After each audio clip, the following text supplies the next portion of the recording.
Estamos começando. Estamos começando aqui. Boa noite a todos.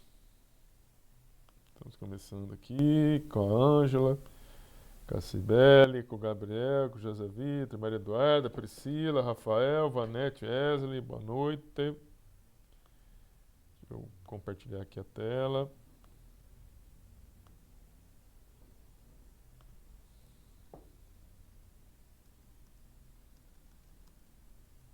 Vocês estão enxergando? Vocês poderiam só me avisar se estão conseguindo ver? Sim. Beleza. Moçada, semana passada a gente terminou o terceiro tópico 3, o tópico relacionado a ligações químicas. Terminamos, né, falando sobre ligações metálicas e depois as ligações metálicas. eh, depois das ligações metálicas, nós eh, eh, vimos um pouquinho e fizemos alguns exercícios em termos do tópico 3 e também acabamos, na verdade, a lista do tópico 3 e começamos a fazer os exercícios referentes ao segundo exemplo que eu dei para vocês de uma prova que foi ministrada por uns colegas, uns alunos, né? Seus colegas de anos anteriores.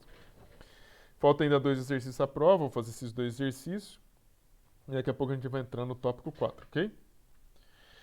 Então, o exercício 5, ele diz o seguinte: desenhe o diagrama de energia da molécula do flúor mais. Explique se esta molécula é diamagnética ou paramagnética e depois explique, né, o que pode acontecer com essa substância no estado líquido, caso ela seja vertida sobre os polos de um campo magnético.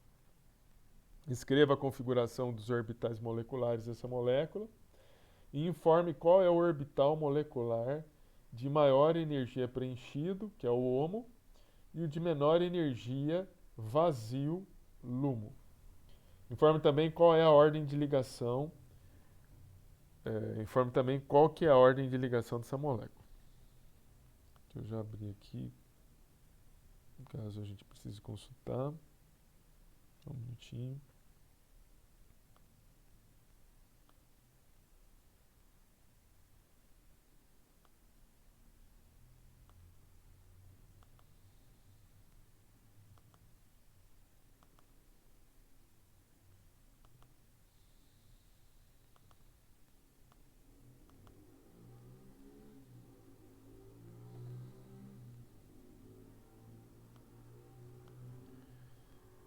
É isso. Então, deixa eu abrir também uma outra questão que eu preciso ter aqui, que é uma tabela periódica.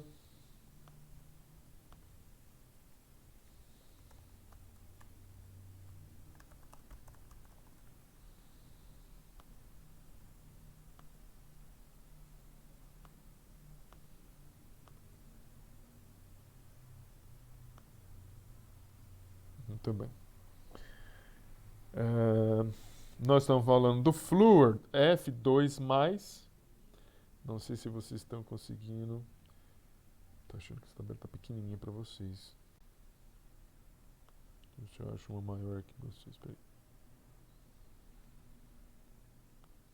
Deixa eu ver esses números aqui.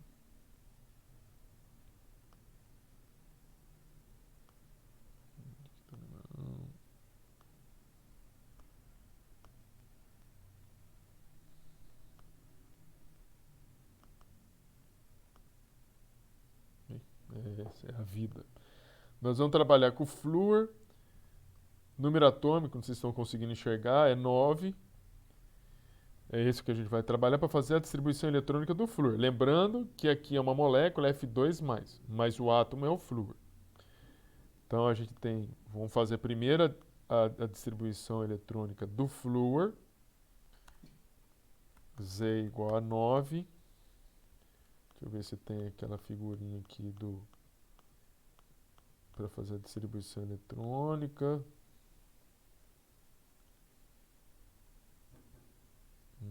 Não tem. Então vamos caçar aqui.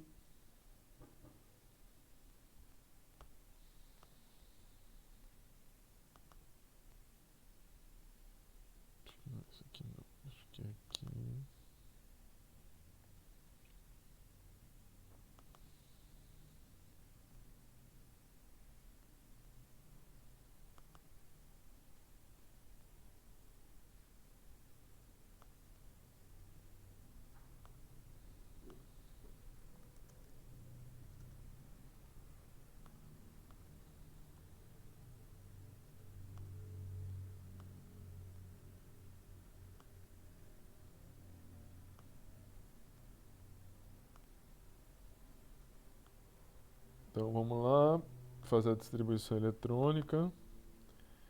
Tem que fazer a distribuição eletrônica de 9 elétrons. Vou começar aqui no orbital 1s1. Eu começo no início da seta, acabo na ponta da seta e sempre assim, atrás da seta, sai na ponta da seta, traz a seta, na ponta da seta, preenchendo os orbitais até o limite máximo do número atômico que vai ter, ou representar o mesmo número de elétrons. Então aqui eu vou ter um S2, 2S2, 2P5. Deixa eu ver aqui.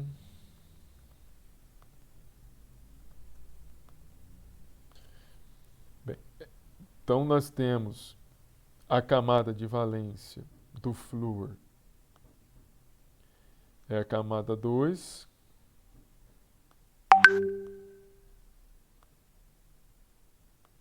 É a camada 2.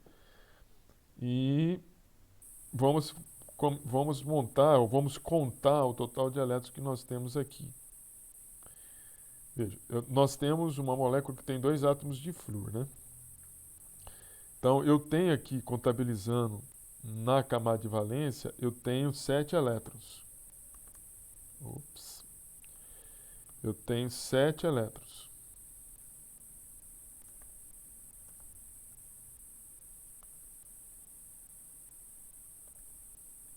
Tem 7 elétrons. Então, eu vou, a partir desse momento, fazer o seguinte: contar número de elétrons a serem distribuídos nos orbitais moleculares. Então, nós temos um átomo de flúor tem 7 elétrons na camada de valência. Então, vai ser 7 elétrons por átomo. Mas no final, nós temos vezes 2 átomos de flúor, porque a molécula tem 2 átomos. Eu posso até pensar o seguinte, para facilitar aqui o raciocínio. Você tem um átomo de flúor, mas na verdade acaba tendo 2. Você tem 7 elétrons.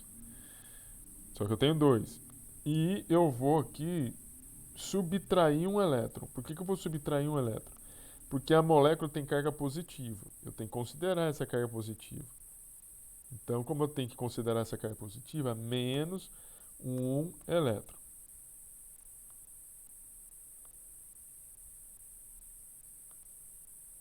Vamos lá. E aí, somando esses números de elétrons... Professor, Oi? você pode colocar ali na frente do menos um elétron que ele é carga positiva para não confundir? Sim. Menos um elétron, considerando a carga positiva da molécula. Beleza? Beleza, valeu. Aí nós vamos ter aqui, são 7 elétrons... Calma aí, deixa eu fazer uma coisa aqui antes. Isso daí seria o total de 7 elétrons. Aqui também 7 elétrons. E aí, ao invés de ter 14 elétrons, total, eu vou ter aqui de 13 elétrons. Então, eu tenho 13 elétrons para serem distribuídos nos orbitais moleculares. Bem, isso daqui é o que nós vamos ter que considerar para construir, ou melhor, o esse total de elétrons que nós vamos ter que considerar na hora de distribuí-los ao longo dos orbitais moleculares que a gente ainda não fechou, não fez ainda. Bem, como que a gente faz, ou como que nós vamos construir esses orbitais moleculares? Através de um diagrama, como ele está pedindo. Esse diagrama, ele tem a seguinte situação. Primeiro eu vou colocar aqui uma área aqui, uma outra área.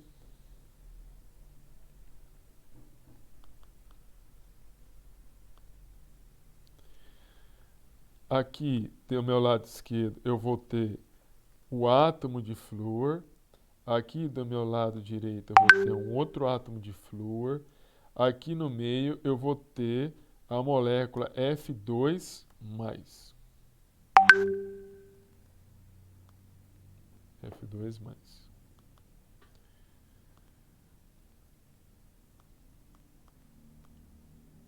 Vou colocar aqui embaixo também. F.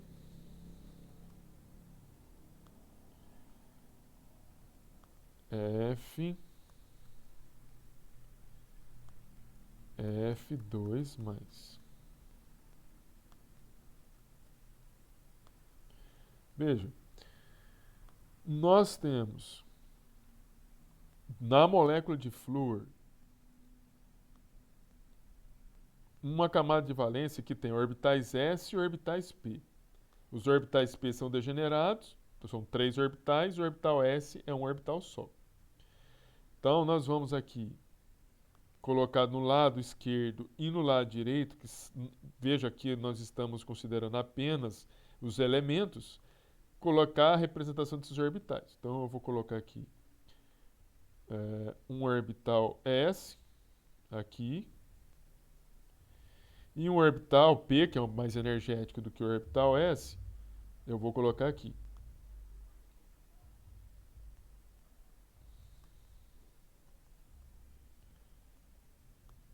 Vou colocar aqui.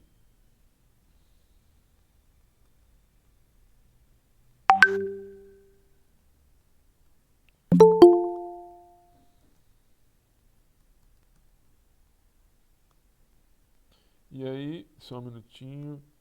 Opa.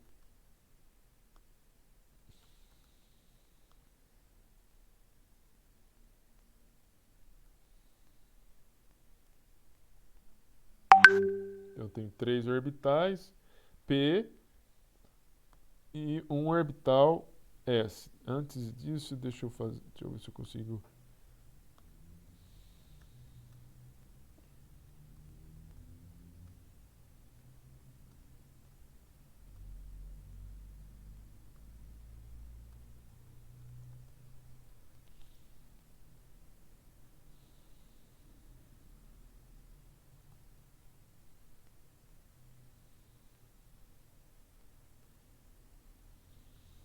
Então, esses daí são os orbitais nos átomos, do lado esquerdo e do lado direito. Lembrando, se eu tiver que assim, ter alguma algum direcionamento da onde estaria o núcleo estaria aqui, ó. Estaria aqui, desse lado aqui, o núcleo. O núcleo da molécula ou o núcleo do átomo, sabe? Se a gente tivesse, mas onde que o núcleo estaria aqui para eu ter um posicionamento aqui, sabe, de interação do núcleo com os elétrons? Estaria nesse lado, né? Então ele estaria aqui o núcleo, não estaria na parte de cima. Pois bem, aí vamos colocar os elétrons aqui, o total que ele tem. Tem 7 elétrons. Então vamos lá, colocar os elétrons. Eu tenho aqui um elétron, 2 elétrons. Aqui eu tenho um elétron, 2 elétrons, 3 elétrons, 4 elétrons, 5 elétrons. A mesma coisa aqui. Um elétron, 2 elétrons, 1 elétron, 2 elétrons, 3 elétrons, 4 elétrons, 5 elétrons. Então, aqui eu fiz uma representação dos orbitais atômicos destes elementos químicos, o flúor e o outro flúor. Eu preciso construir uma representação agora dos orbitais moleculares, ok? Vou fazer uma representação agora dos orbitais moleculares. Para fazer essa representação dos orbitais moleculares, eu tenho que lembrar o seguinte: de alguma forma, nós precisamos lembrar que orbitais, veja, aqui são representações muito simplificadas do que são orbitais, porque nós já vimos que orbitais são regiões, são na verdade respostas da probabilidade de você encontrar um elétron numa determinada região, numa determinada região. E isso é revertido numa resposta ou numa superfície de resposta, do qual é demonstrada para a gente na forma de figuras. E nós já vimos que nós não conseguimos definir o posicionamento de um elétron. Se você definir o posicionamento de elétron, você não consegue definir a sua velocidade, porque você causa uma interferência. E para considerar tudo isso, a gente não consegue trabalhar com a mecânica clássica, tem que ser com a mecânica quântica. Pois bem, considerando isso, e considerando que nós também vimos que o elétron, ainda que ele tenha que ser tratado utilizando uma mecânica quântica,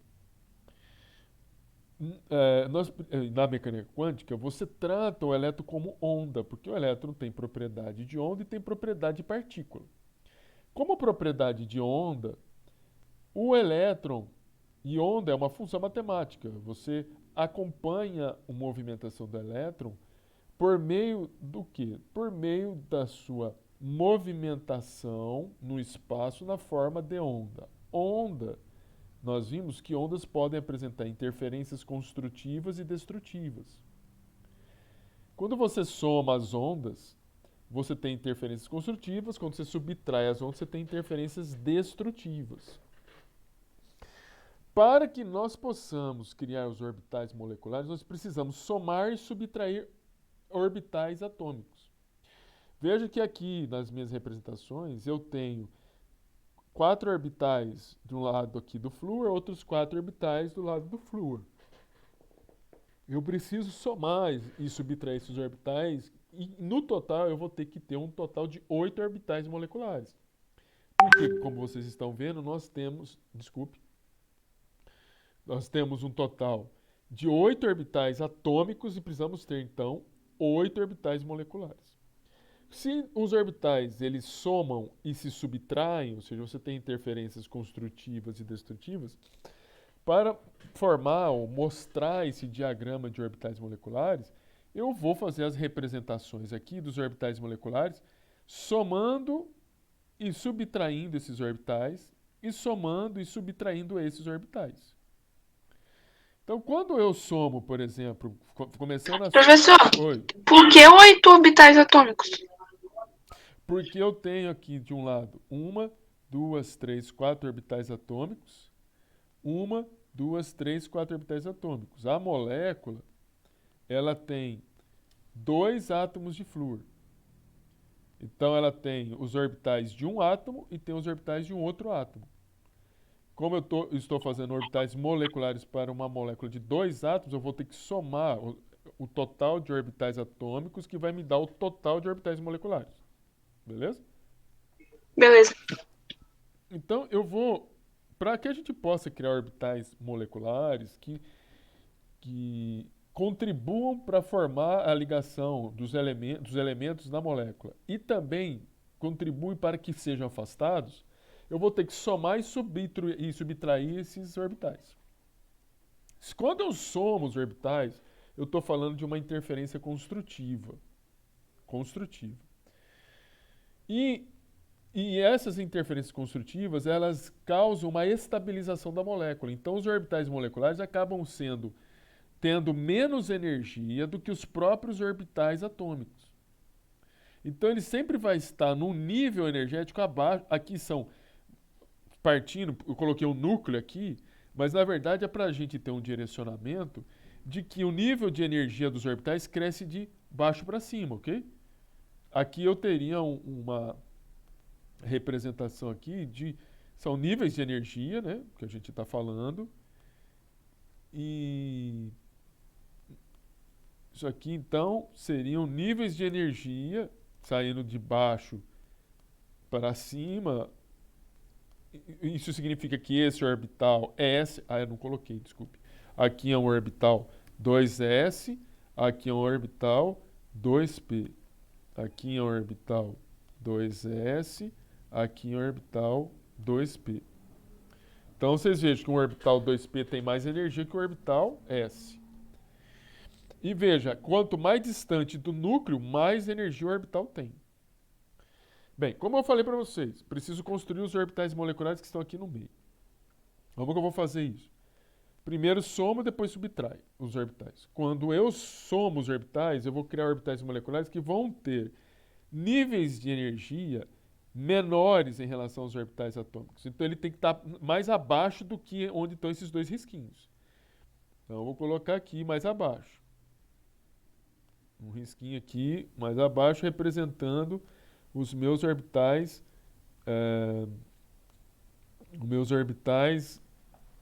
moleculares oriundos da soma dos orbitais 2s deste átomo com 2s desse átomo. E vou gerar um outro orbital molecular oriundo da subtração desses dois orbitais. Quando você tem a subtração, significa que esses orbitais, orbitais moleculares provenientes da subtração de orbitais atômicos, eles não contribuem para que a molécula exista, para que você tenha ligações químicas. Por isso que ele é um orbital de maior energia. Então ele vai ser um orbital de maior energia em relação a esses orbitais atômicos. Então nós vamos colocar aqui um nível de energia que está acima, tá vendo? Dos dois risquinhos. Bem, para a gente representar que houve a somatória, para nós representarmos que houve a somatória desses orbitais, dois orbitais S, nós representamos isso fazendo um tracejado que sai de um orbital atômico e chega no orbital molecular. Então, esse tracejado que eu estou fazendo aqui, ó, ele indica o seguinte, que esse orbital molecular foi formado a partir da somatória desse orbital S com esse orbital S. Assim como, ao fazer esse tracejado, eu estou falando que o orbital de cima é um orbital que saiu através da subtração desse orbital S para esse orbital S.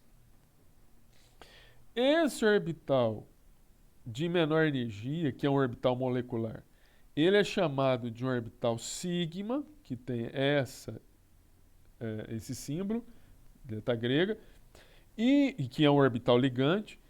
E esse outro orbital também é um orbital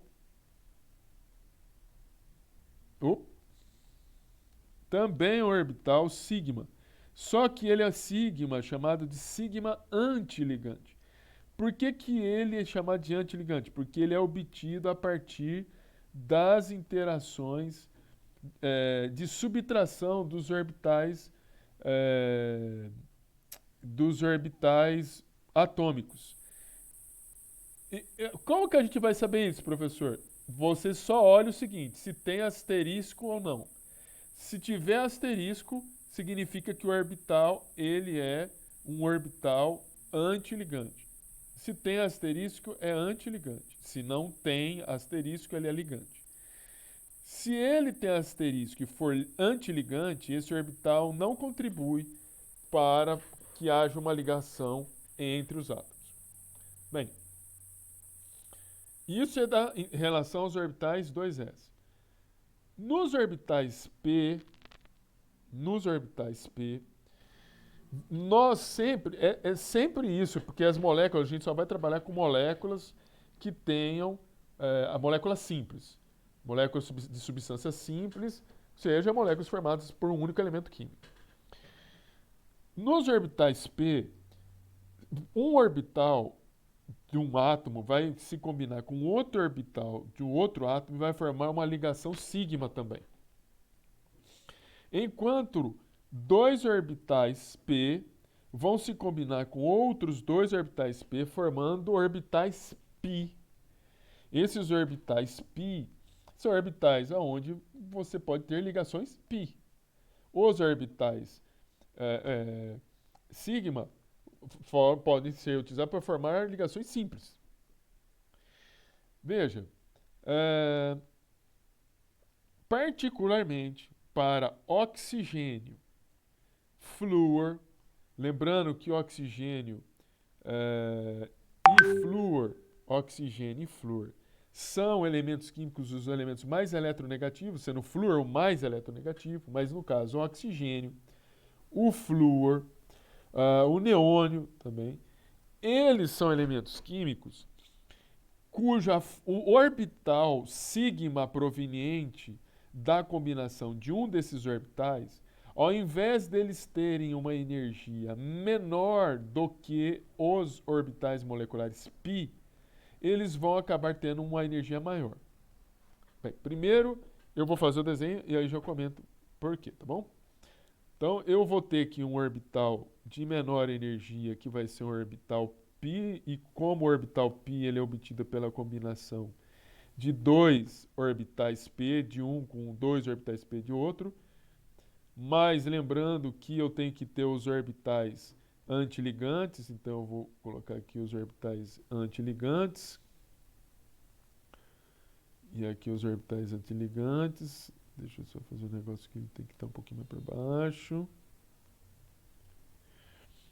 E aqui eu vou ter um orbital sigma.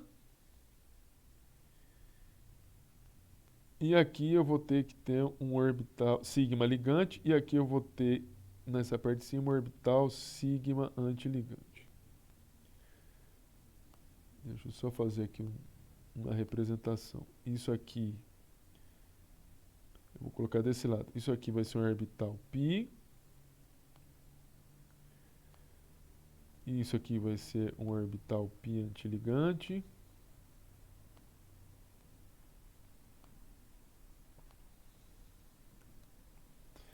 Esse aqui vai ser um orbital sigma ligante.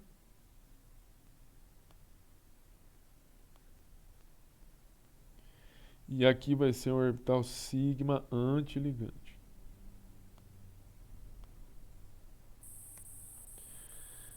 Bem, como que é...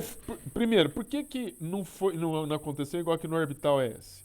Que esse orbital sigma deveria estar aqui no orbital π e o orbital π está aqui no orbital sigma. Por que esse orbital sigma acaba sendo de maior energia e o orbital π de menor energia? Porque esse orbital sigma, e somente esse aqui, ele acaba sendo formado por meio da interação, como eu disse para vocês, de um orbital p de um átomo de flúor com outro orbital p do outro orbital de flúor, mas tem uma contribuição desse orbital s também para formar esse orbital, assim como desse orbital s para formar esse orbital. Isso significa o seguinte: como o flúor, e essa inversão aqui, ó, que eu estou mostrando, ela é uma inversão que vai acontecer único e exclusivamente para oxigênio, flúor e neônio. Se fosse esses elementos, boro, carbono e nitrogênio, na verdade esse orbital sigma estaria aqui no lugar do π e esse π estaria no lugar do sigma, se fosse carbono, boro e nitrogênio. Ah, mas por que isso acontece? Porque flúor, oxigênio e neônio são espécies altamente eletronegativos. Por serem altamente eletronegativos, atraem esses orbitais. Eles se aproximam, os orbitais atômicos, permitindo que haja essas combinações. Fato que não acontece nos orbitais dos átomos de boro, nitrogênio e carbono. Esse orbital π, ele é feito pela combinação, eu vou colocar daqui, pela combinação de dois orbitais π. Então, vou colocar aqui. Assim como eu vou partir aqui de dois orbitais π. E a mesma coisa aqui. Nos antiligantes. Combinação dois orbitais π com dois orbitais π. E esse orbital sigma, ele, diferente deste orbital sigma aqui, olha só, esse orbital sigma antiligante, diferente desse orbital sigma, que é obtido pela combinação de um orbital P com um orbital S, por isso que tem esses risquinhos aqui, esses dois risquinhos. Esse orbital sigma antiligante ele é só formado pela interação de apenas um orbital P, um único orbital P com outro único orbital P. Então isso aqui é só para a gente entender, você vê que não tem, o orbital S não está contribuindo para a formação desse orbital. Novamente, por que nós estamos colocando esses risquinhos? Para a gente mostrar o seguinte, esse orbital aqui foi obtido a partir da somatória. Ou seja, a somatória que significa, ou seja, consideração de efeitos de interações construtivas entre os orbitais. Interações construtivas desse orbital com esse orbital, gerando um orbital de menor energia. Esse risquinho com esse risquinho significa uma subtração entre os orbitais, ou seja, são interações destrutivas. Professor, Oi.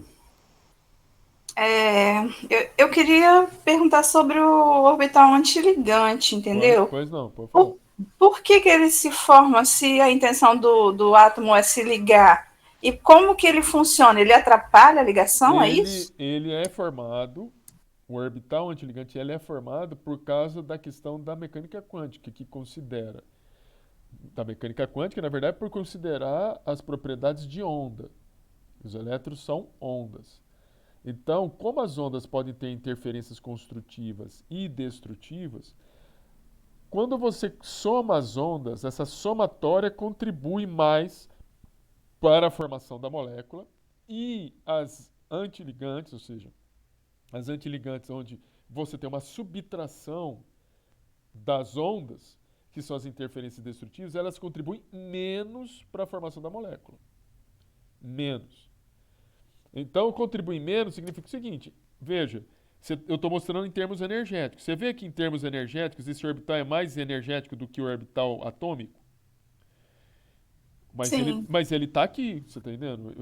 Se eu tiver um elétron aqui, ocupar aqui, colocar 2 elétrons, e eu tivesse um elétron no orbital antiligante, a molécula existiria. A molécula existiria. Então, não é o fato...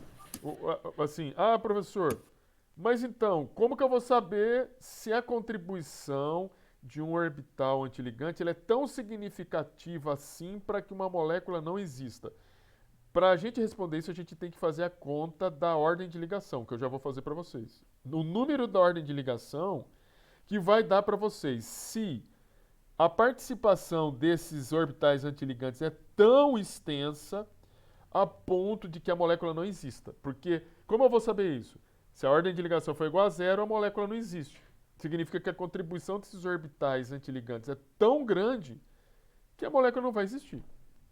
Entendeu? Ele está numa posição, o antiligante, que ele tem mais energia. É sim, isso, né? Sim. Mesmo assim... lembrando que eu tenho um antiligante, mas eu tenho um ligante. Eu não posso colocar elétron aqui antes de colocar aqui no ligante, tá?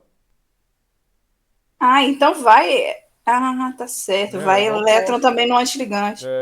Exatamente. Eu não posso vir aqui só colocar elétron aqui, não. Eu tenho que começar aqui do menor, dos orbitais de menor energia para ir ocupando os de maior energia. Lembrando, eu coloquei uma linha aqui mostrando que a energia sai daqui, né, do nível 0 e vai até nas alturas aqui. Então, esse orbital molecular tem menor energia, esse aqui maior energia e assim por diante. E o antiligante significa que está sofrendo interferência também, igual você falou, é isso? Destrutiva. Aí é subtração. Destrutiva. Onde tem asterisco são interferências destrutivas. Onde não tem asterisco são interferências construtivas. Entendi, professor. Obrigada. Beleza? Veja bem, agora a gente precisa fazer uma distribuição de elétrons nesses orbitais moleculares. Nós temos, lembrando, né, eu tenho 1, 2, 3, 4, 5, 6, 7 elétrons nos orbitais atômicos de um átomo e mais 7 de outro. Ou seja, e tem que tirar um elétron, porque a molécula ela tem uma carga positiva. Eu tenho que fazer essa distribuição com 3 elétrons. Então, eu vou distribuir os 3 elétrons a partir dos orbitais de menor energia para os de maior energia. 1, 2, 3, 4, 5, 6, 7, 8, 9, 10, 11, 12, 13. Veja, eu distribuí os 3 elétrons. 2, 4, 6, 8.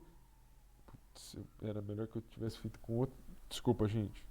Senão vai ficar muita cor, só por Deus. Nem vocês vão entender. Deixa eu mudar a cor aqui.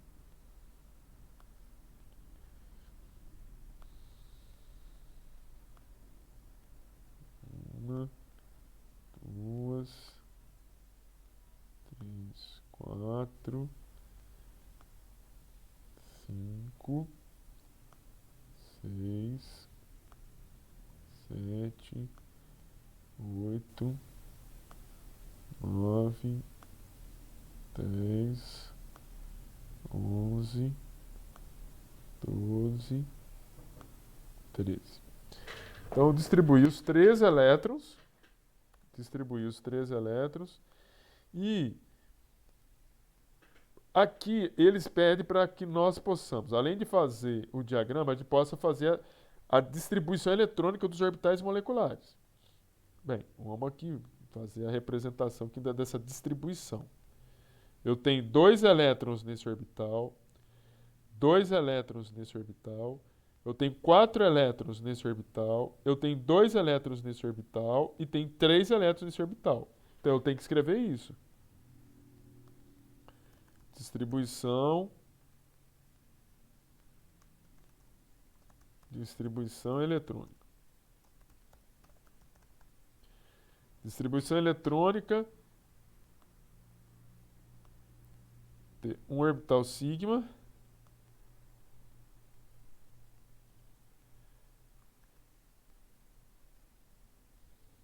um momentinho.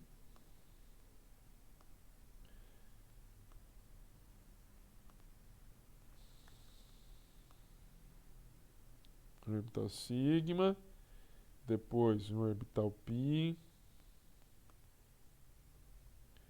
depois um orbital sigma,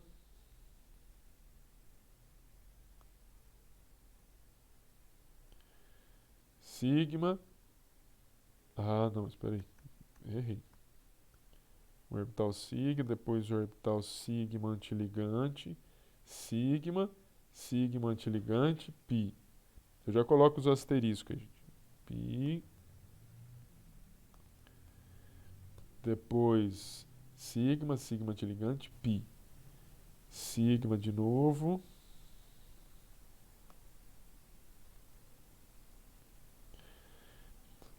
E depois π.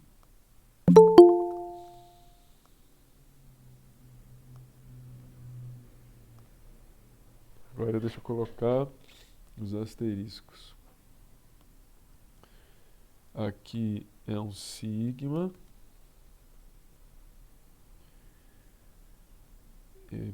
É esse sigma, que é esse aqui. Esse π não tem, esse aqui não tem, esse aqui tem asterisco.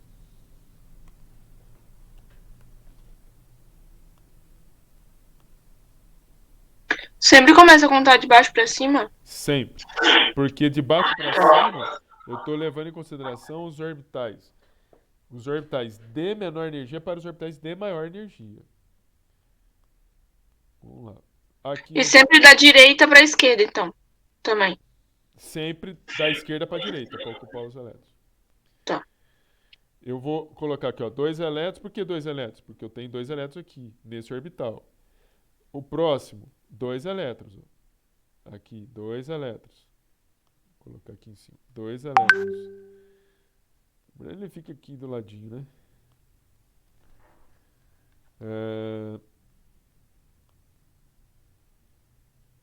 Só um minutinho de colocar melhorzinho aqui. Aí eu tenho aqui no orbital π. Você falou da esquerda para a direita? Você está falando da ocupação dos orbitais? Não, da distribuição eletrônica. Não, Quando de vai baixo para cima. Mas esses que tem 2. Pode começar da direita para a esquerda ou da esquerda para a direita. Você só não pode Tanto faz. você só não pode fazer o seguinte. Tem os 2 vazios, aí você vem aqui e coloca 2 aqui para depois preencher o próximo. Não. Se você tiver 2 elétrons, você vai colocar um elétron no orbital e um outro elétron no outro orbital. Tá. Você não pode colocar, olha, tem 2 elétrons. Vou colocar 2 aqui e deixar um vazio. Isso você não pode, porque é regra de Hunt. Você tem que distribuir os elétrons. Se são orbitais degenerados, que são esses orbitais que têm a mesma energia, você tem que distribuir eles também igualmente. Eu tenho 2 elétrons, você coloca um no orbital, um no outro. Você tem 4 elétrons, um nesse, um outro nesse, um outro nesse. Beleza? Eu tenho 3. Beleza. Coloco um nesse, depois eu volto aqui e coloco aqui. Beleza?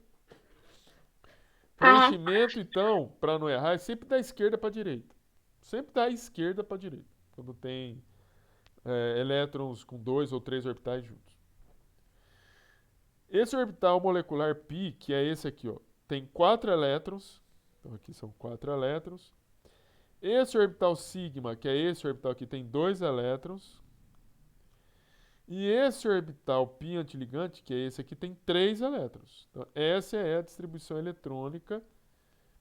É a distribuição eletrônica desses orbitais moleculares. Distribuição, até escrever aqui, distribuição eletrônica dos orbitais, O de orbitais M moleculares. Aí ele fala o seguinte: calcule a distribuição, calcule a ordem de ligação. A ordem de ligação, vamos verificar. Nossa, gente, tem gente que está pedindo para entrar aqui.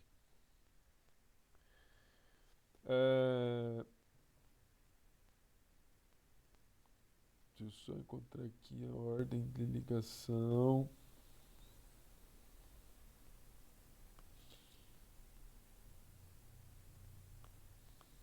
Só um minutinho, deixa eu só encontrar isso aqui.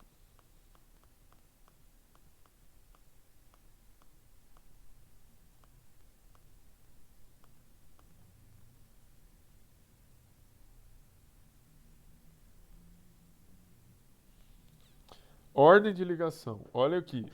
É metade, 1/2 do número de elétrons nos orbitais ligantes menos o número de elétrons nos orbitais antiligantes.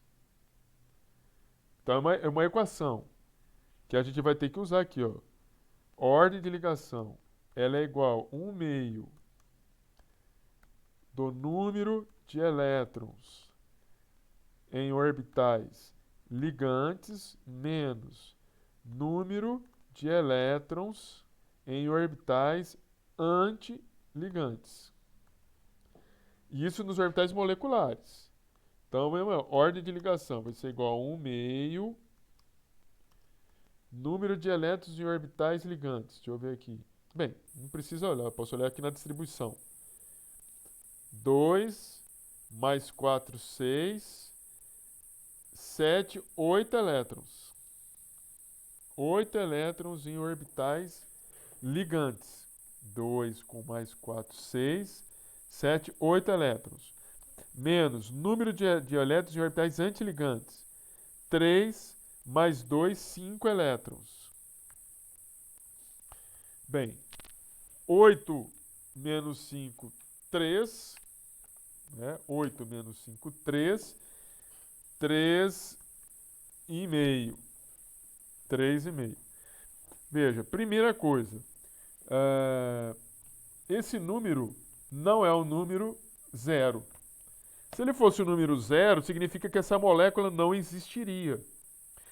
Para uma molécula não existir, por exemplo, se por algum acaso a gente fosse distribuir os elétrons e eu distribuísse o elétron até chegar aqui no último orbital sigma antiligante, tenha certeza que isso seria zero.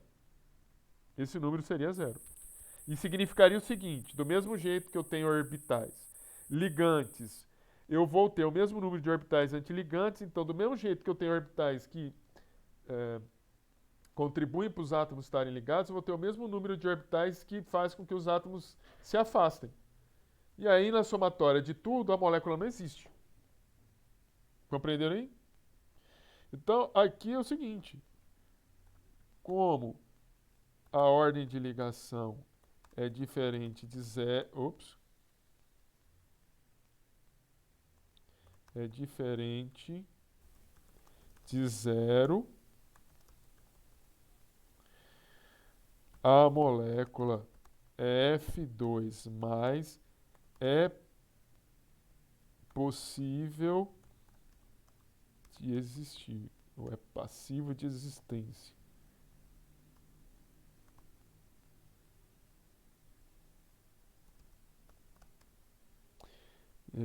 A existência com uma ordem de ligação diferente de zero, pode-se afirmar que a molécula F2+ pode existir.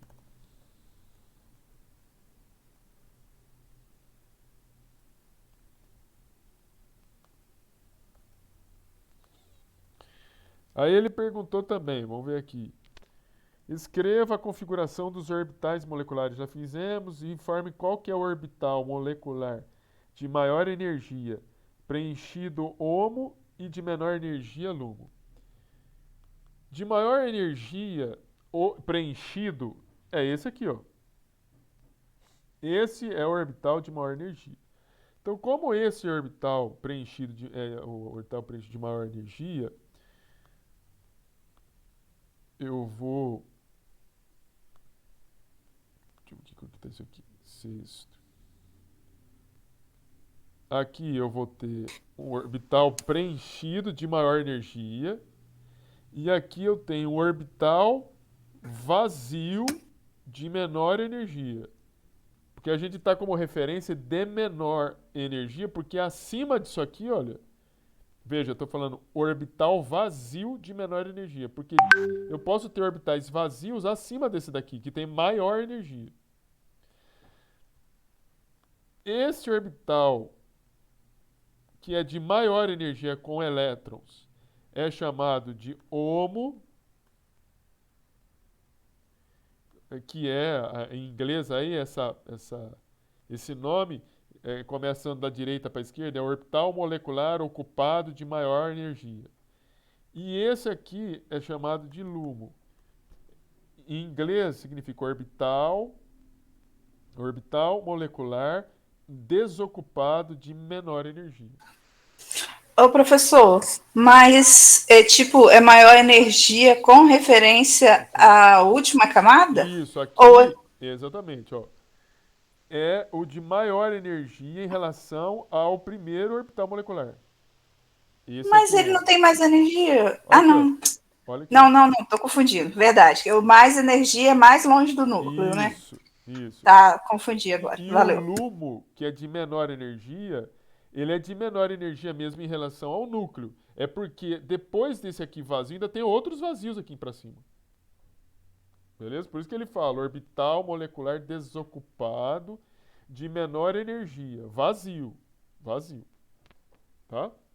Porque tem outros. Mas como que se formam os orbitais vazios se não serve para nada? Assim, não, é só como faz sentido, né? É só como referência que eu estou dando para vocês, tá? É como referência. A definição do orbital molecular... Bem, vou mudar então. Vou falar o seguinte. O LUMO é o orbital molecular... O LUMO é o orbital molecular desocupado. Bem, de menor energia. Olha nos orbitais moleculares. Quais são os orbitais moleculares que estão desocupados? É só esse cara mesmo. quiser. Desocupado. Ah, mas professor, tem uma vaga aqui. Não, mas aqui tem um elétron. Ele não está desocupado, ele tem um elétron. Então só tem esse Mas aqui. esse. Ai, sigma antiligante aí de cima que está É esse aqui. desocupado. É esse aqui. O Ah, lumo. tá. É o lumo. É o lumo. Ok. Entendeu? Ok. Então, assim, como que a gente vai saber quem que é o homo, quem que é o lumo? Homo é sempre o orbital molecular de maior energia com elétron. Isso que é o homo. É só, ou seja, você tem que olhar no orbital mais energético que tem elétron. O lumo, você vai encontrar o orbital molecular vazio, não pode ter elétron, de menor energia. Beleza? Beleza. Mas vai ser esse que só tem um elétron, o homo, né? O homo é porque aqui é orbital pi é orbital molecular. Ambos os dois são orbitais pi antiligante. Os dois. Ah, eles são um orbital só, que é da camada Exatamente. 2p, né? Isso. Ah, Mas tá. eles se Beleza. somaram, lembrando, né? Eles se somaram, esses dois orbitais p se somaram para gerar esse orbital antiligante. Somaram não, desculpe, subtraíram, é porque é antiligante aqui. Eles se subtraíram para gerar esses dois orbitais antiligantes.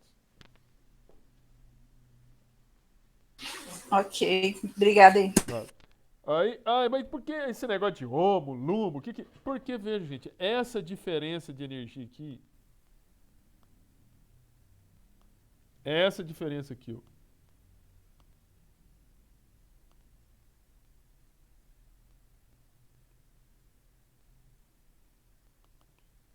Deixa eu mudar a cor.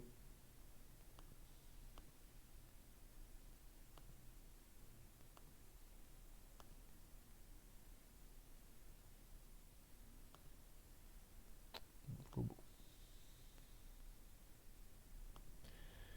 Essa diferença aqui, ó, de energia, que eu estou colocando essa seta roxa, essa diferença de energia, ela é a diferença de energia que faz com que você possa ter cor.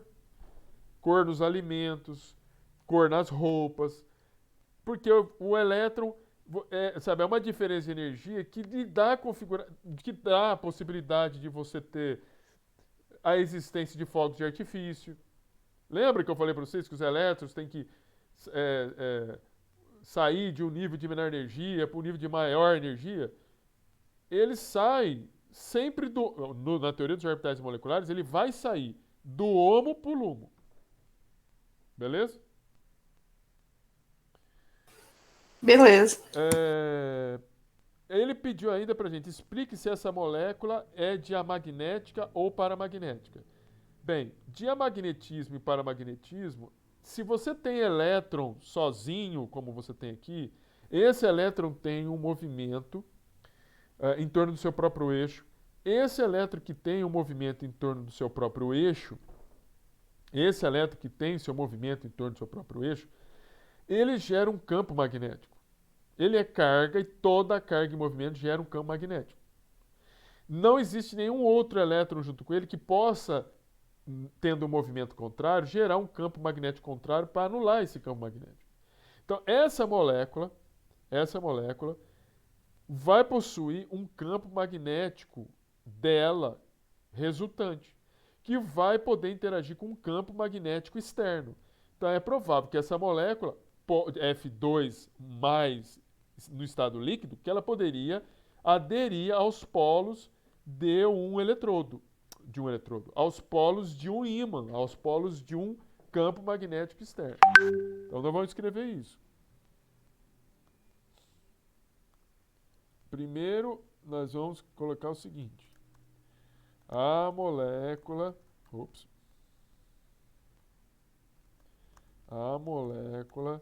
F2 mais é paramagnética, considerando que há um elétron desemparelhado no orbital, que eu não lembro agora, no orbital π antiligante. No orbital π antiligante. Isso configura a molécula em questão um campo magnético resultante do movimento do elétron em seu próprio eixo.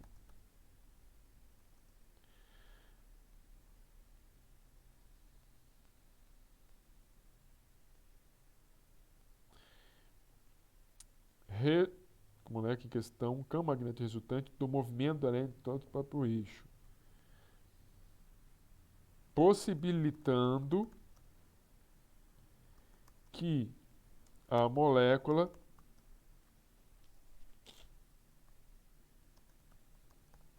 possa aderir aos polos de um ímã gerador de um campo magnético externo.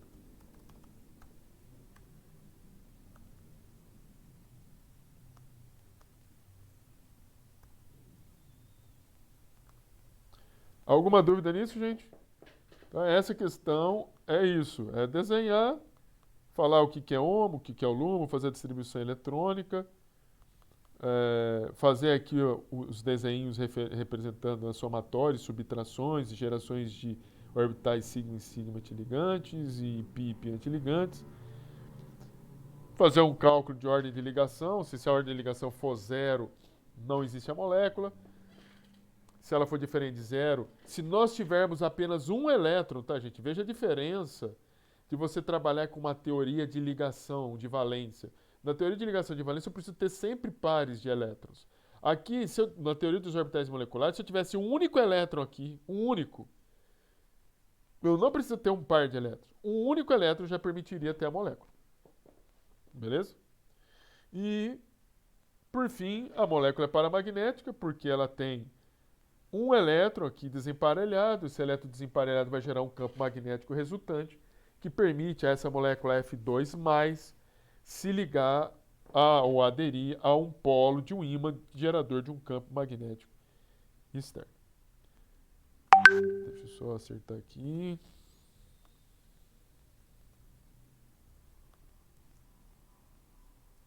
Tudo bem, gente? Dúvidas nisso? Beleza.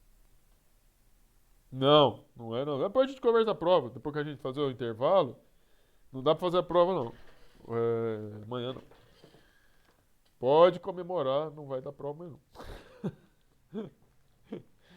Aí a gente, quando eu voltar, a gente fecha isso daí, quando vai acontecer a segunda prova. Voltemos aqui.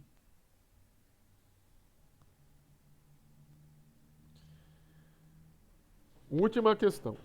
Os empresários optam por usar alumínio mais maleável ao latão, que é uma liga de cobre e zinco, mais resistente, na produção de latinhas que são utilizadas na comercialização de cerveja e refrigerantes. Qual a razão química para essa escolha? Química para essa escolha. Justifique sua resposta.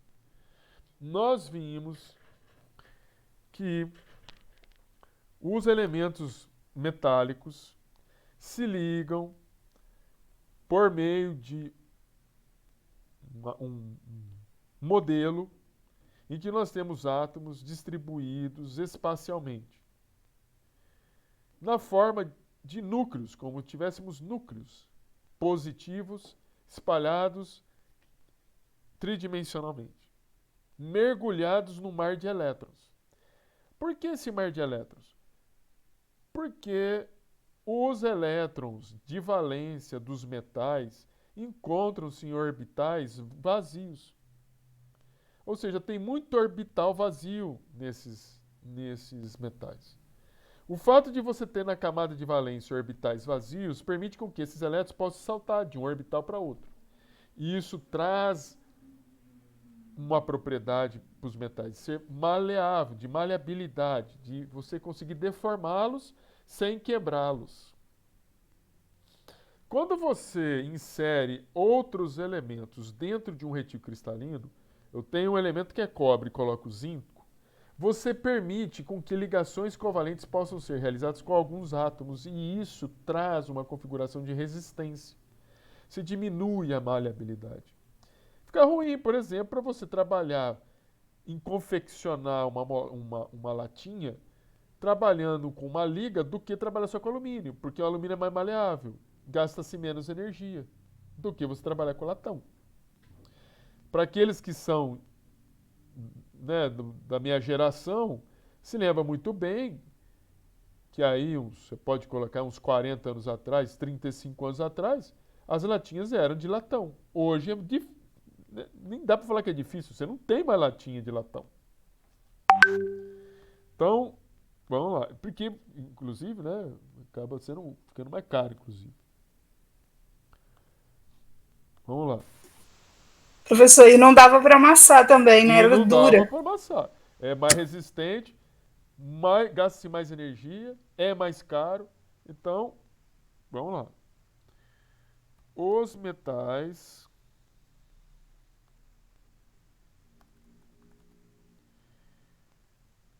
os átomos metálicos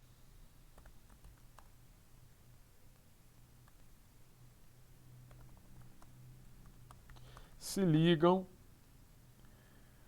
por um modelo caracterizado por uma distribuição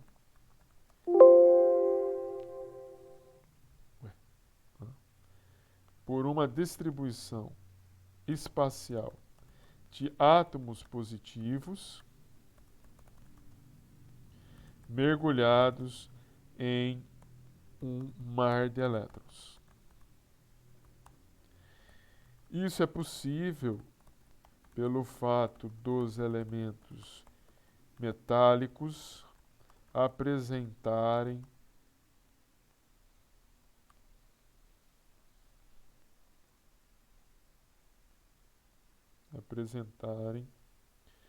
orbitais de valência vazios,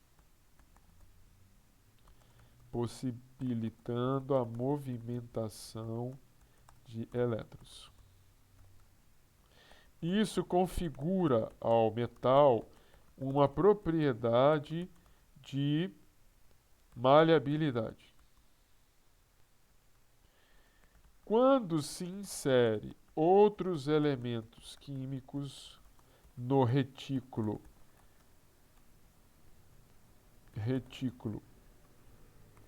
de um metal,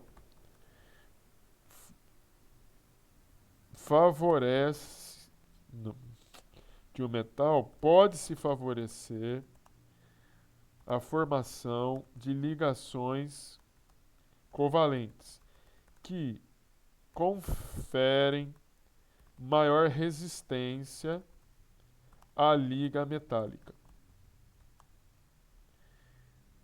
Por serem mais resistentes, exigem maior energia para serem processadas, além de possuírem maior valor agregado, trazendo custo ao consumidor. Sendo assim,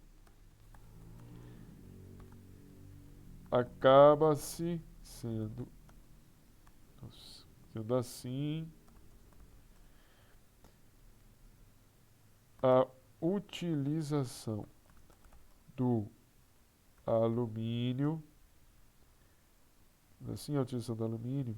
acaba saindo mais em conta do que a utilização do latão.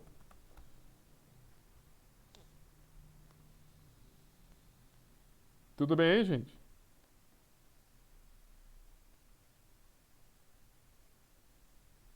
Alguma dúvida?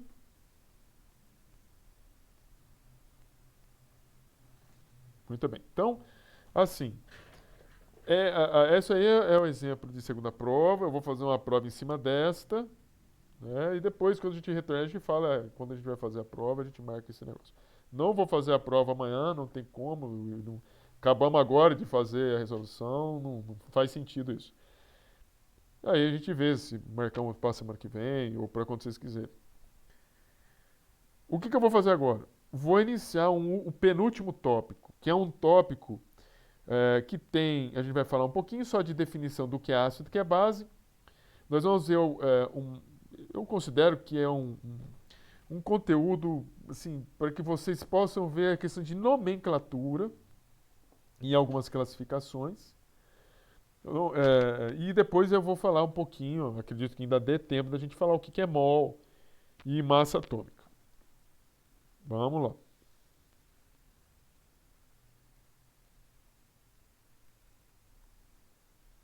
Aqui.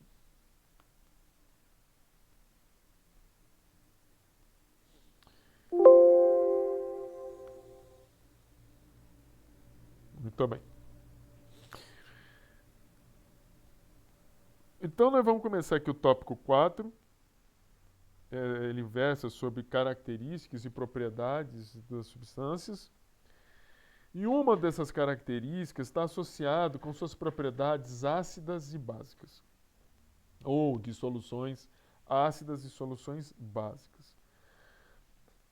O que são soluções ácidas? São soluções que têm substâncias ácidas, ou seja, são soluções com substâncias chamadas de ácidos. E substâncias ácidas estão presentes na nossa vida.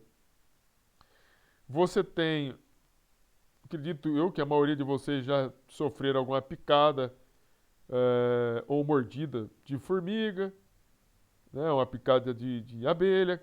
Aquela dor que você sente na mordida ou na picada é proveniente do ácido fórmico, que é um ácido.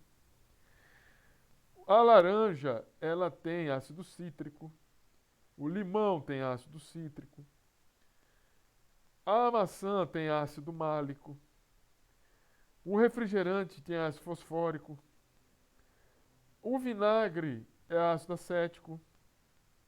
Aliás, né, tem gente que tem... Enfim, tem pessoas que gostam de ingerir ácido, vinagre. Então, lembrando, vinagre é ácido acético. E na uva, ácido tartárico. Vejam, você tem coisas que estão na sua vida cotidiana que estão cercadas do que vem a ser ácido. Você também tem na tua vida cotidiana e convive muito com soluções ditas básicas. São substâncias ou soluções que apresentam bases, ou seja, soluções básicas. A gente já vai ver o que é um ácido e uma base. Primeiro a gente está vendo exemplos de ácido, exemplos de base. Por exemplo, hidróxido de magnésio. Hidróxido de magnésio, ou seja, leite... Como era mesmo? A gente chamava leite de magnésio. Dessa mesma marca Philips, ainda existe, por incrível que pareça. Ou magnésia bisurada. Vocês já ouviram falar nisso? Magnésia bisurada, leite de magnésio. Essas substâncias são básicas. Geralmente se toma isso daí quando você está com acidez, está com azia. Hidróxido de sódio. Você vai comprar hidróxido de sódio, não vai estar escrito hidróxido de sódio, não. Vai estar escrito... Deus, como que chama mesmo?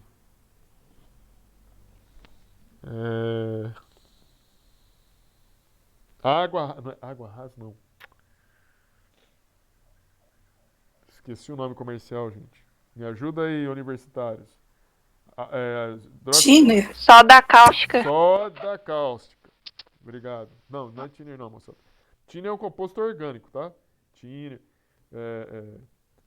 enfim, soda cáustica. Você não vai estar escrito hidróxido de sódio, não.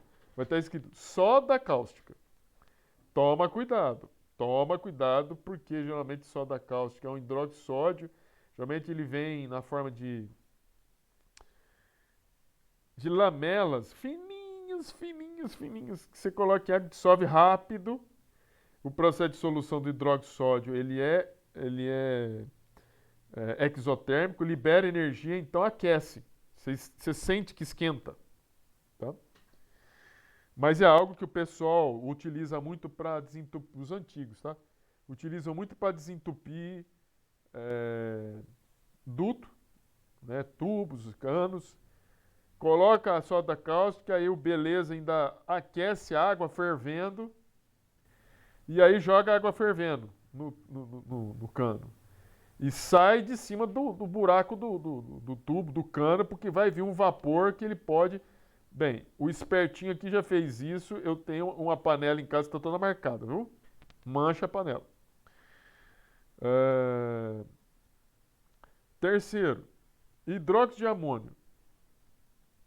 Aqui tem os produtos de limpeza, geralmente aqueles que têm um cheiro muito, assim, que ninguém é para colocar o nariz num produto de limpeza e ficar puxando para dentro, porque hidróxido de amônio, ele é muito adstringente. Você sente assim, ele fecha a sua glândula. Você pode cair duro. Ele tem um cheiro que entra queimando. Vocês já ouviram falar de um produto que chama Ajax? Antigamente tinha um produto, nem sei se existe esse produto. Já, professor. Professor, você está entregando a idade nossa, assim. A Ajax é um produto de limpeza forte, que tinha umas peças raras que abria o Ajax e colocava no nariz para cheirar. Aquilo lá, a hora que entra no nariz, queima os pelos do nariz, queima o cérebro, queima tudo. Você tá entendendo? De tão forte que é o trem. Você tá entendendo? A Ajax tem um... Também tem o time do Ajax. Você tá entendendo? Mas não é esse. Você tá entendendo? É um produto. E por incrível que pareça, Pó Royal, ou outro tipo de... Vou fazer comercial aqui, Pó Royal. O fermento, né, o fermento químico, Pó Royal aqui, ele é bicarbonato de sódio. O bicarbonato de sódio é uma base também. Você sabe o que é o Pó Royal? Aliás, olha só, aqui tem um erro. Me sumiram com o meu bicarbonato aqui. O pó royal, ele é uma base, o bicarbonato de sódio também é uma base, e o bicarbonato de sódio, você pode ter em casa, que é o sal de fruta. Você já ouviu falar de sal de fruta? Ou, gente, como que é chamado esse negócio? Será que é sal de fruta mesmo? Eles vendem saquinho, ou vendem assim Isso! Obrigado, cara. Eno. Exatamente, Sibeli. Eno. Lá na minha terra o pessoal falava que era sal de frutas.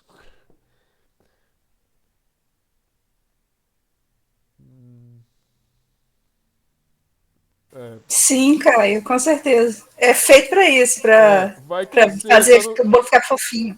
Eu só não sei se não vai transbordar da sua... se não vai transbordar do recipiente que você coloca lá para crescer o bolo, né? As boleiras aí que me ajudem, você tá entendendo? Mas com certeza. Mas, professor, o bicarbonato é sal puro, bicarbonato de sódio. Mas é uma substância básica. Pra você ter uma ideia, bicarbonato de sódio, quando você coloca em água, ele ioniza. E a propriedade dele é o quê? Como ele é uma base, ele foi feito para para aumentar o pH do estômago. Quando você toma isso, com a pessoa que está com muita azia, a sensação é que assim, dá um alívio. É uma sensação de alívio. Inclusive provoca arroto, etc. Quando você aumenta muito o pH do estômago, ele não nasceu e foi criado para ter pH básico, ou um pH com... Não chega nem a atingir pH básico, né, gente? Mas não foi criado para ter um pH acima de 1. O pH do estômago é 1. Tá? É 1. Quando você coloca o Eno, você toma o Eno, ou mesmo o magnésio biruta, você aumenta o pH. Ele vai lá para um pH 2, 3. Isso faz com que o seu cérebro interprete que tu tá com problemas no estômago. Problemas como O pH do estômago aumentou. Precisamos voltar com o pH original. O que vai acontecer? Seu estômago vai produzir mais ácido. Sabe o que vai acontecer contigo se você ficar com essa historinha? Toma eno, come, toma eno, come, toma eno. Tu vai ter um problema de gastrite. Começa a dar gastrite. Porque agora o seu estômago vai começar a produzir mais ácido que precisa. Você vai começar a ter, sabe, queimadura no estômago e você pode ter problema sério. Tem que cuidar, né, da sua gastrite para não virar uma úlcera. Mas o que é um ácido? O que é uma base? Como que foi definido isso? Geralmente, as primeiras definições de ácido base eram, primeiro, pelo sabor. Todo mundo sabe que uma coisa ácida, quando você coloca na boca, acontece o quê? Já colocaram limão. Azedo. É um trem Azedo. azedo. E todo mundo que já comeu uma banana verde, ou pegou uma manga verde, ou pegou um caqui verde, sabe o que acontece. Aqui na terra de vocês, aqui no Espírito Santo, falaram que é eu não sei como que eles falaram, não nem lembro, não sei se era embolado. Lá na minha terra fala que é amarra a boca, você tá entendendo? Um dia eu tava dando aula, eu falei amarra a boca, os caras não entenderam nada. É a sensação de colocar caqui verde na boca. Parece que empaçoca tudo na boca. Já tiveram essa experiência? De colocar caqui verde, ou manga verde, ou banana verde na boca, para ver o que acontece? Alguém teve essa experiência aí? Pois é. Manga verde. Parece que aperta tudo. Exatamente. Essa sensação é a sensação de substâncias básicas. Então, toda vez que você... E era isso que as pessoas usavam. Ó, ácido é azedo. Básico é esse negócio... Jaca também, exatamente. Ele amarra a boca... Desculpa, eu vou falar. Amarra a boca, vocês entendam aí. Aqui falaram uma outra coisa para mim que eu não lembro. Embola tudo na boca. E o visual também. Substâncias ácidas. Você, depois de você chupar tanta laranja e ver tanto limão, mas principalmente laranja, quando você corta a laranja, você não sabe, só de olhar que a laranja tá azeda? Em geral, os compostos azedos, eles são muito brilhantes, assim, sabe? Ele é muito... Você olha, pela coloração, o aspecto, ele brilha muito. Mas é de convir comigo que essa definição do que é azedo, do que é básico entre cor ou tato, concorda que é meio complicado de ficar definindo o que é ácido, o que é base só pelo tato, pelo... Não, é complicado isso. Mas era assim que se fazia antes. Aí vem um cidadão, como essas definições são muito, né, complicadas para a gente utilizar, ainda mais no meio científico, o Arrhenius deu uma definição inicial de ácido e base, quando ele estava estudando eletrólitos. Eletrólitos são substâncias que, quando presentes em uma solução, aqui o Arrhenius estava trabalhando com água, vai produzir íons. E tu sabes que quando existe íons, existe possibilidade de propagação de corrente. Pela Arrhenius, ele define o seguinte: ácido é toda e qualquer substância que em água vai produzir íons H+. E base vai produzir OH-. Essa que é a definição. Então, o HNO3, ele é um ácido porque ele em água vai produzir íons H+. E o ácido clorídrico é um ácido porque em água vai produzir íons H+. E o hidróxido de sódio é uma base porque em água vai produzir OH-. E o hidróxido de cálcio também é uma base porque vai produzir OH-. Tudo bem aí? Beleza. Mas essa definição de Arrhenius é muito limitada. Muito limitada. Porque restringe as soluções aquosas. Você tem que ter água no meio. Toda e qualquer substância é ácida quando ela, em água, vai liberar os íons H+. É muito limitada essa definição. E não considera, por exemplo, que o NH3 é uma base, por exemplo. Porque ele define que base tem que liberar OH-. O NH3 é uma base e não vai liberar o OH-. E a natureza do solvente também tem um papel importante. Nem sempre você tem uma substância que está em água. Então, a definição de Arrhenius é uma definição que ela é mais ampla do que a definição de separar em função da definição de ácido base, em função do paladar, do tato e da visão. Mas tem seus problemas. Tudo bem, gente?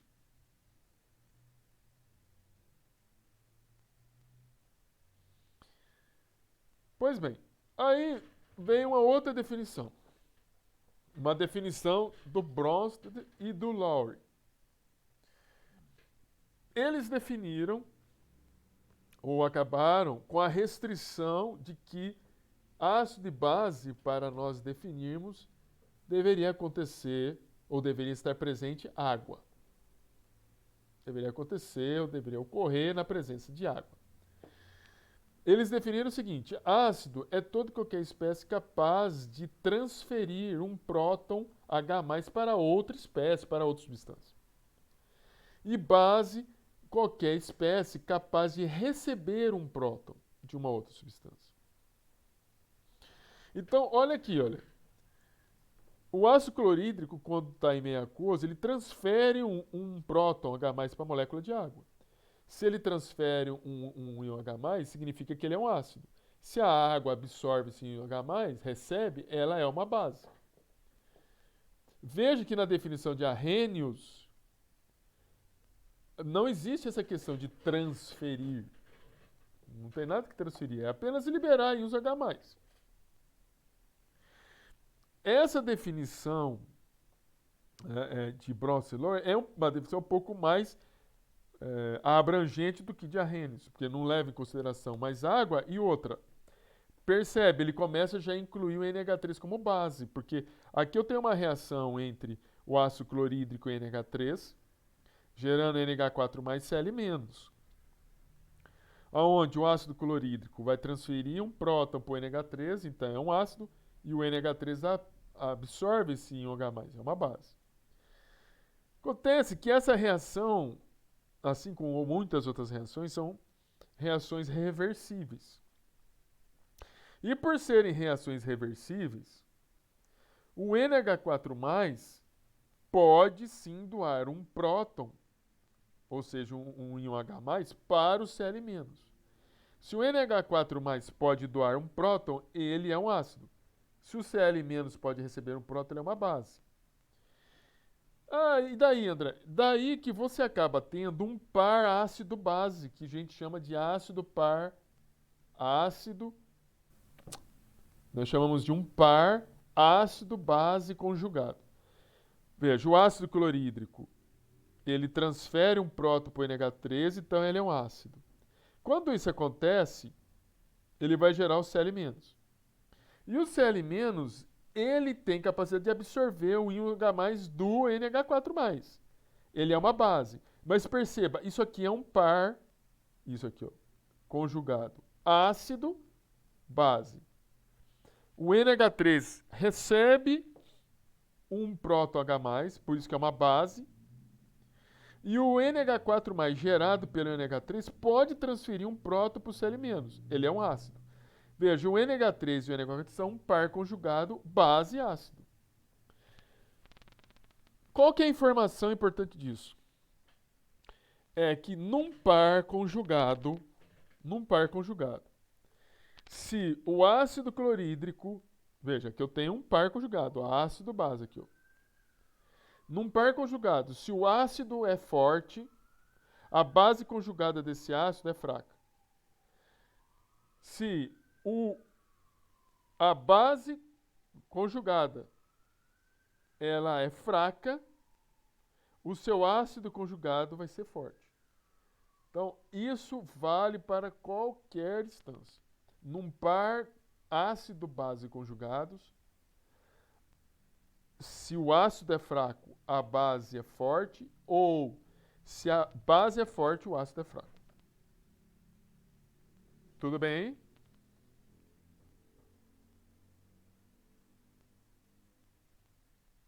Tudo bem? caminhando. Mas essa definição, feita pelo Bronce e Lowry, ainda que seja mais abrangente do que a Arrhenius, não explica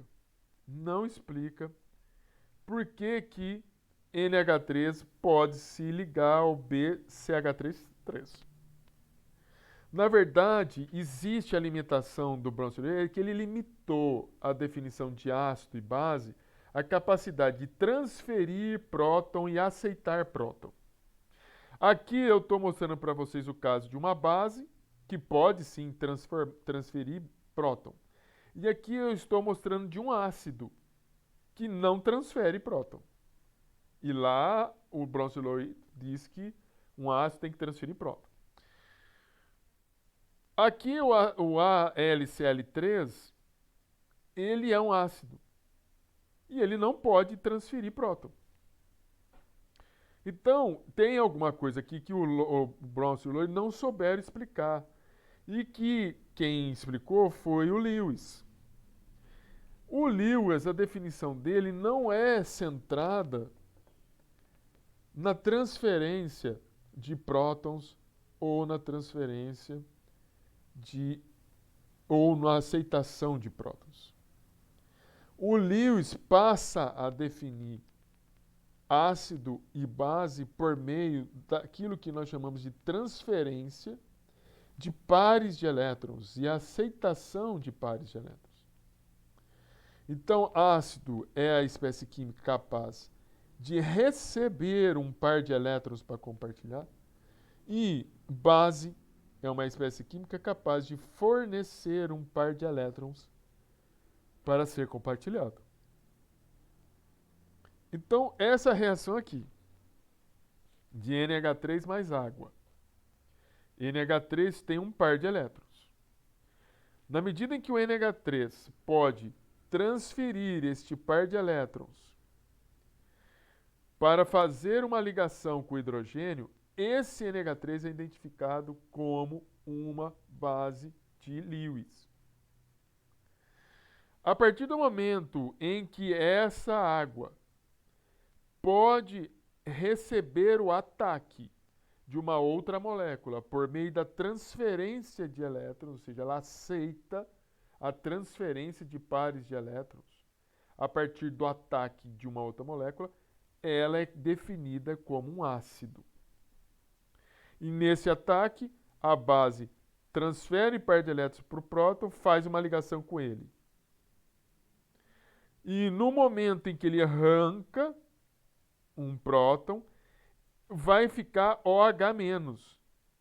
Por que vai ficar menos? Porque eu vou ficar com um par de elétrons aqui. Ó. Ele vai receber um par de elétrons, a molécula, e vai acabar ficando negativo.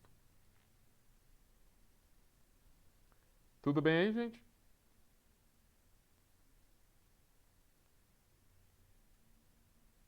Tudo bem com a definição?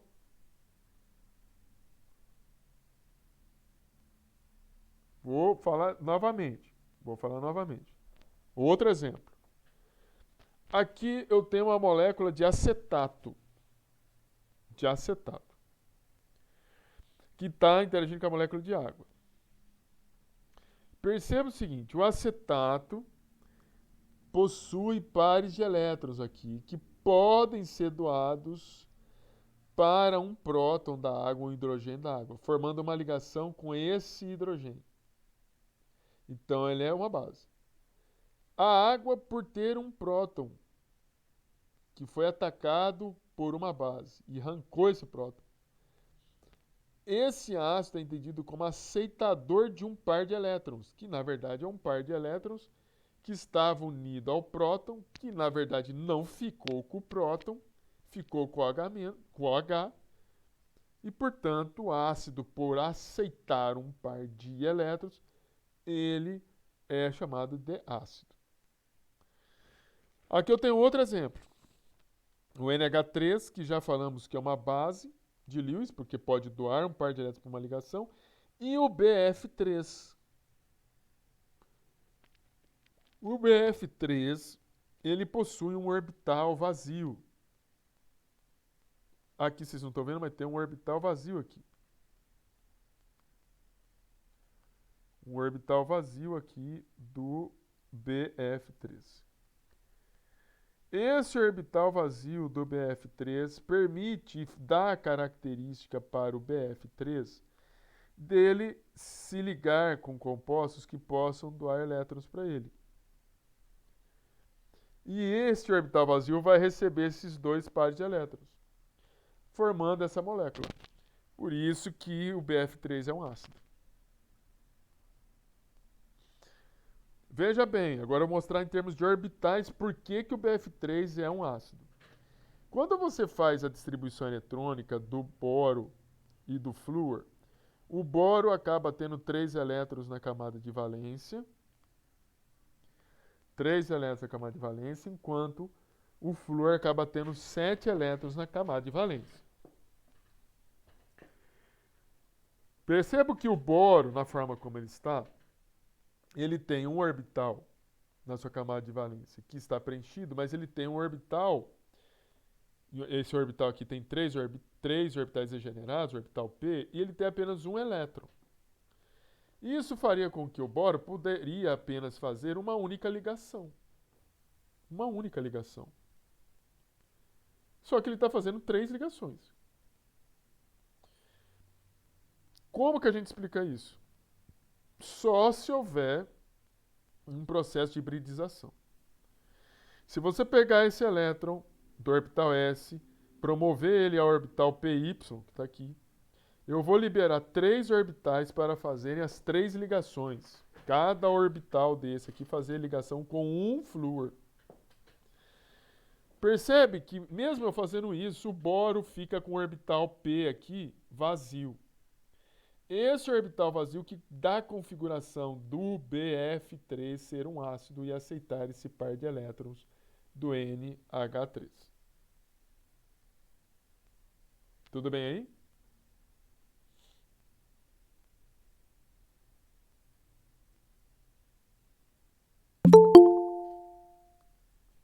Tudo bem, gente?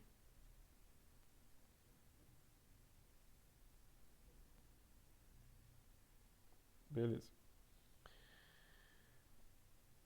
Vou falar agora do AlCl3. Aqui o cloreto de alumínio. O cloreto de alumínio. O cloreto de alumínio, ele, quando você faz a distribuição eletrônica dele, o alumínio tem 3 elétrons na camada de valência, o cloro tem 7 elétrons. O cloro quer ganhar 1 elétron. O alumínio tem 1 elétron sozinho, poderia fazer uma única ligação. Perceba que o alumínio faz 3 ligações e não uma ligação só. É a mesma coisa, você tem 1 elétron no orbital 3p. Se nós promovermos um elétron do orbital 3s para o orbital 3p, você faria uma associação de 3 elétrons. Bem, isso aqui é uma hibridização do tipo sp2 que deixa um orbital p vazio. Esse orbital p vazio pode receber 2 pares de elétrons doados por uma base de Lewis. Isto aqui, esse orbital p que configura o AlCl3 a ser um ácido de Lewis. Tudo bem, hein, gente?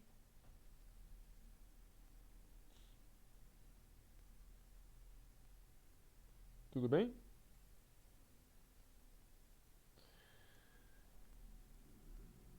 Então, aqui eu estou citando alguns exemplos de ácido de Lewis. Então, você veja que os compostos, os íons, ou as espécies iônicas catiônicas, são ácidos de Lewis. Depois existem outros componentes aqui, compostos, que apresentam orbitais vazios. E existem os compostos básicos de Lewis, que são, em geral, os compostos aniônicos. E compostos que apresentam pares de elétrons não compartilhados. Molécula de água tem elétrons não compartilhados, o NH3, álcoois, aminas, sempre tem elétrons não compartilhados. Pode falar, Anjo.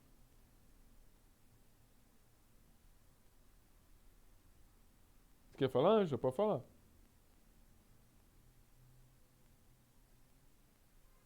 Anjo? Beleza. O sistema de Lewis, eles contemplam todos as outras definições do ácido de Bronsted-Lowry, do ácido de Arrhenius. Então, ela é uma definição mais abrangente. Mas ela tem uma limitação. Tem uma limitação. Não se refere às reações com transferência de um único elétron. Ele sempre fala o seguinte: pares de elétrons. Ácido são espécies capazes de receber um par de elétrons, de aceitar um par de elétrons. Base é uma espécie capaz de doar um par de elétrons. Se ela doasse um elétron, não seria um ácido de Lewis. Existe uma última definição que é mais abrangente de todas. Algumas escolas de ensino médio, algumas, não são todas, chegam a definir ver essas definições de Arrhenius, de Bronsted-Lowry e também de Lewis. Mas dificilmente definem ou utilizam as definições do Zanovich. Essa definição do Zanovich diz o seguinte: um ácido é uma espécie que reage com base para formar sais. Sais são espécies químicas formadas por cátions e ânions. Então, o ácido é uma espécie que reage com uma base para formar um sal, doando cátions ou aceitando ânions ou elétrons. Veja que a definição passa a ser mais abrangente. Toda espécie capaz de doar um cátion, então não é só um próton, é doar um cátion, e não é só receber pares de elétrons, é receber elétrons ou receber ânions, isto é definido como um ácido. Uma base acaba sendo, então, toda e qualquer espécie capaz de receber um cátion, então não é só receber um próton, é de receber um cátion e de poder partilhar ou de doar um elétron, e não é pares de elétrons, é um elétron ou um ânion. Então veja os exemplos aqui para a gente. Você vai ver que não é tão fácil assim, mas tem uma forma de se analisar que fica mais fácil. Você tem a reação aqui do óxido de sódio, que a gente já vai ver o que é óxido, com o trióxido de enxofre, o SO3. Isso gera um sal, que é o sulfato de sódio. O N2O, ao reagir com o SO3, ele transfere um íon O2- do N2O para o SO3, gerando o sódio e gerando o sulfato. Então veja, o óxido de sódio ele acaba sendo uma base porque ele doou um ânion, que é o O2-. O SO3 é um ácido porque ele aceitou esse ânion. Por isso que você tem uma reação ácido-base, onde o óxido de sódio é uma base e o trióxido de enxofre é ácido, gerando um sal. Essa é a reação mais complexa de um sulfeto de amônio com um sulfeto de antimônio. Perceba o seguinte, esse sulfeto saiu do NH4 aqui, deixou o NH4 sozinho e foi para essa espécie aqui. Mas como assim? Você fala, mas como? Já que está SO4, aqui está S5. Olha, 2 vezes SO4. São 8 enxofres. Aqui eu tenho 5 enxofres, mas tem que multiplicar esse 3 com esse outro aqui para dar 5. Por que esse sulfeto de amônio é uma base?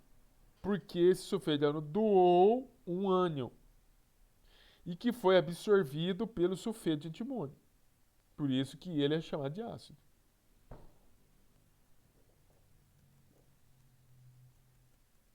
Tudo bem, hein? Tudo bem, sem problema. Tudo bem, gente?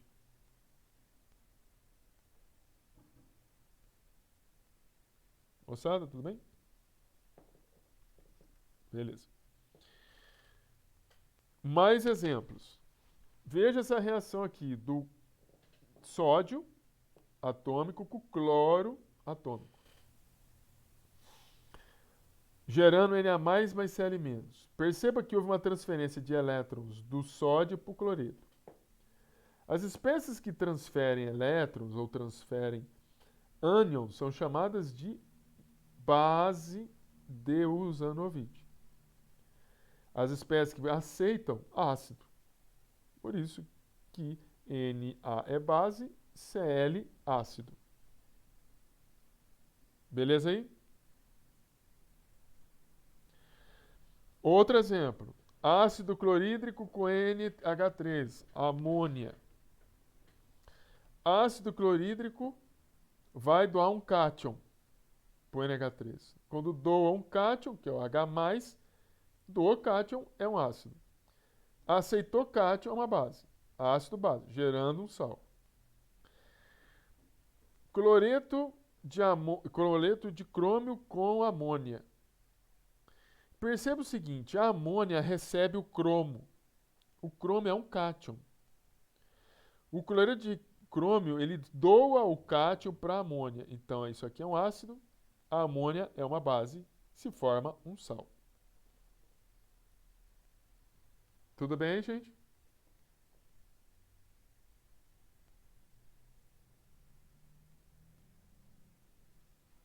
Muito bem. Então, a definição de Usanovich é uma definição muito mais abrangente do que de Lewis. Então, um ácido de Usanovich é também um ácido de Lewis e de Bronsted. Desculpe. Reformulando o que eu estou falando. Um ácido de arrênios, ele é também um ácido de Bronsted, de Lewis e o de Usanovich. Mas um ácido de Usanovich não necessariamente vai ser de Lewis, não necessariamente vai ser de Bronsted, não necessariamente de arrênios. Um ácido ou base de Bronsted-Lowry, um ácido ou base de Bronsted-Lowry, ele vai ser um ácido e base de Lewis e de Usanovich, mas não necessariamente um ácido ou base de Usanovich e de Lewis será também de Bronsted. Ou seja, aquele que é menorzinho e está essa elipse, quanto menor, significa que essa definição menor está contida nas maiores. E aí você pode concluir. Bronsted, seus ácidos e bases, por definição, também serão de Lewis, também serão de Usanovich. Não necessariamente uma definição que é mais abrangente, como um ácido, uma base de Usanovich, será, portanto, também um ácido base de Bronsted. Consegue entender isso?